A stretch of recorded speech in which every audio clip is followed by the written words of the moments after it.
પણ એક તમારી શ્રદ્ધા ને એક તમારો વિશ્વાસ હે આ શ્રદ્ધા ને એક તમારો વિશ્વાસ બે ભેગા થઈ જાય ને અને કદાચ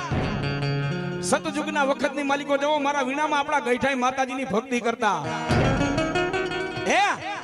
આપણા ગઈઠાઈ માતાજીની ભક્તિ કરતા માતાજી તો ઈ છે પણ આ માણાના મન છે ને ધજાની જેમ ફરકે છે આ માણા અત્યારે છે ને માતાજીથી મોટો થયો છે બાકી માતાજી લોઠાના દાંતવાળી મેરડી માતાજી એટલું એમ કે બેટા એકવાર ગરીબડો થઈને બેસી જા મારા મઠડે બેસી જા મારી બારે અને મારી વીણા માની મારી મહાણી મેરડી કે મારા ભાવલા ગાંડાની મારી મેરડી કે જા બેટા કદાચ કોઈ રોતો આવ્યો હોય અને કદાચ જો રોતાને છાના નો રાખું ને એક દી તો હું ભાવલા ગાંડા તારી મેરડી નહોતી